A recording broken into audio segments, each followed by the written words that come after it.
एक बहुत बड़ा विशाल पेड़ था। उस पर 20 हंस रहते थे।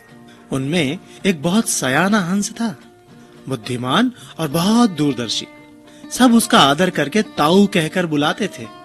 एक दिन उसने एक नन्ही सी बेल को पेड़ के तने पर बहुत नीचे लिपटते पाया। ताऊ ने दूसरे हंसों को बुलाकर कहा, देखो, इस बेल को नष्ट कर दो। एक दिन ये बेल हम सबको मौत के मुंह में ले जाएगी।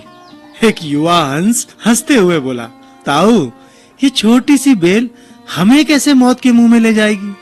सयाने हंस ने समझाया, आज ये तुम्हें छोटी सी लग रही है, धीरे धीरे ये पेड़ के सारे तने को लपेटा मारकर ऊपर तक आएगी।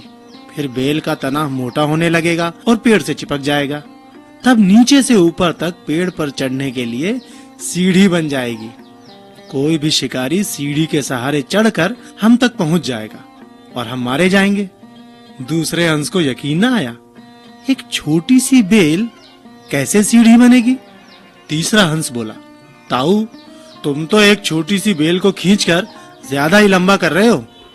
एक हंस बड़बड़ाया, ये ताऊ अपनी अकल का रौब डालने के लिए अंट शंट कहानी बना रहा है।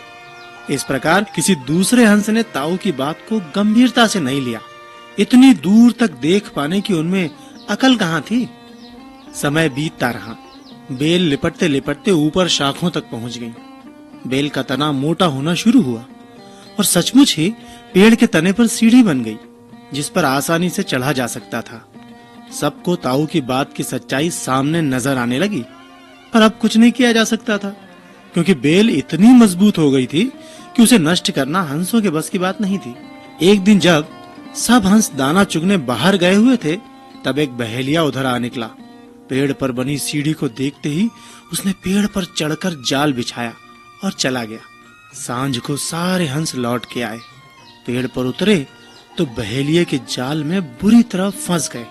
जब वे जाल में फंस गए और फड़फड़ाने लगे, तब उन्हें ताऊ की बुद्धिमानी और दूरदर्शिता का पता लगा। सब ताऊ की बात न मानने के लिए लज्जित थे और अपने आप को कोस रहे थे। ताऊ सबसे रुष्ट था और चुप बैठा था। एक हंस ने हिम्मत करके कहा, ताऊ, हम मूर्ख हैं, लेकिन अब हमसे मुंह मत फेरो। दूसरा हंस बोला, इस संकट से निकलने की तरकीब आप ही हमें बता सकते हो। आगे हम आपकी कोई बात नहीं टालेंगे।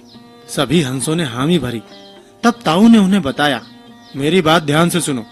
सुबह जब बहेलिया आएगा, तब मुर्दा होने का नाटक करना। बहेलिया तुम्हें मुर्दा समझकर जाल से निकालकर जमीन पर रखता जाएगा। वहाँ भी मरे समान पड़े रहना। जैसे ही वो अंतिम हंस को नीचे रखेगा, मैं सीटी बजाऊंगा। मेरी सीटी सुनते ही सब उड़ जाना। सुबह बहेलिया आया।